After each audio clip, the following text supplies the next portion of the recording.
અમેરિકાના ન્યૂ જર્સીમાં વિવિધ વિસ્તારોમાં અતિ ભારે વરસાદે તબાહી મચાવી। ભારે વરસાદના કારણે અહીં વાહનો તણાવા લાગ્યા।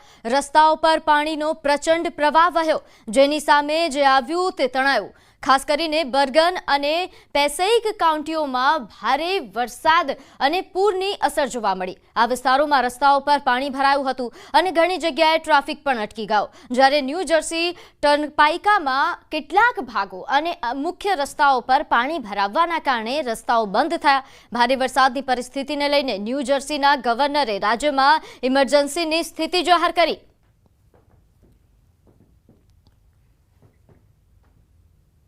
તો અમેરિકાના ન્યૂ જર્સીમાં વિવિધ વિસ્તારોમાં અતિ ભારે વરસાદે તબાહી મચાવી। ન્યૂ જર્સીના સાઉથ પ્લેન ફિલ્ડમાં પણ 2 વ્યક્તિના મોતના સમાચાર છે। અહીં 25 થી 30 ઘરોને ભારે નુકસાન થયું। રાજ્યભરમાં કુલ વરસાદ અલગ અલગ હતો, જેમાં ક્લાર્ક અને વેસ્ટફિલ્ડમાં અનુક્રમે 6.64 ઇંચ અને 6.24 ઇંચ વરસાદ નોંધાયો। સમરસેટ કાઉન્ટીના બ્રાઉન બ્રુકમાં પણ કેટલાક વિસ્તારોમાં 3 ઇંચથી વધુ વરસાદ પડ્યો હતો, જ્યારે મોરિસ કાઉન્ટીમાં પૂર્વ ભાગમાં અને યુનિયન કાઉન્ટીના રાહવાના કેટલાક ભાગોમાં લગભગ 2.5 ઇંચ વરસાદ પડ્યો।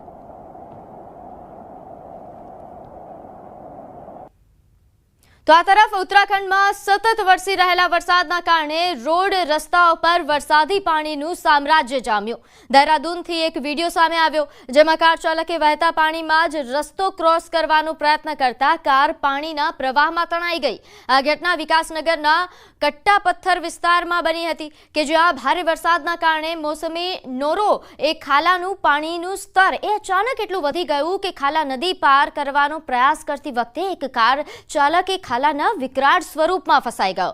જો કે કાર ચાલકનો આ બાદ બચાવ થયો છે। સ્થાનિક લોકોએ સમગ્ર ઘટનાક્રમનો વિડીયો બનાવ્યો, જે હાલ વાયરલ થઈ રહ્યો છે। તો હવામાનમાં પલટાના કારણે બિહારના સમસ્તીપુરમાં છેલ્લા 17 કલાકથી ભારે વરસાદ પડી રહ્યો છે। આ વરસાદે ગ્રામીણ વિસ્તારોમાં ખેડૂતોના ચહેરા પર સ્મિત લાવી દીધું છે, પરંતુ શહેરી વિસ્તારોમાં લોકો માટે મુશ્કેલીનું કારણ પણ બન્યું। સમસ્તીપુરમાં સતત પડી રહેલા મુશળધાર વરસાદે મ્યુનિસિપલ કોર્પોરેશન વહીવટીતંત્રની તૈયારીઓની પોલ ખોલી નાખી છે। સમસ્તીપુરના શહેરી વિસ્તારોમાં રસ્તાઓ, દુકાનો અને ઘરો પાણીમાં ડૂબી ગયા છે।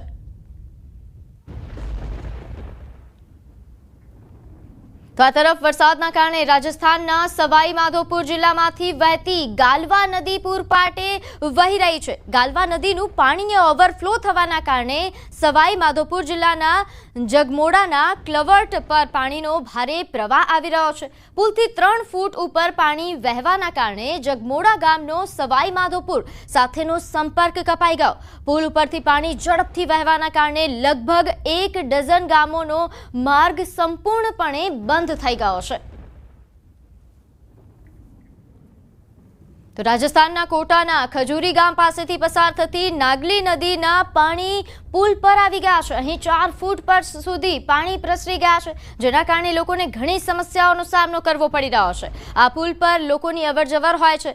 નાળા પર 4 ફૂટ પાણી વહેતું હોવા છતાં બાળકોને જીવ જોખમમાં મૂકીને શાળાએ જવા માટે નાળા પાર કરવાની ફરજ પડે છે। અહીં ખજૂરી, ઓડપુર, ખાટાખેડી, સંગાહેરા, આ ઉપરાંત ગુલખેડી, કોલુખેડી વગેરે ગામોના બાળકો અને શિક્ષકો માટે આ નાળા એક સમસ્યા સમાન બની ગયું છે।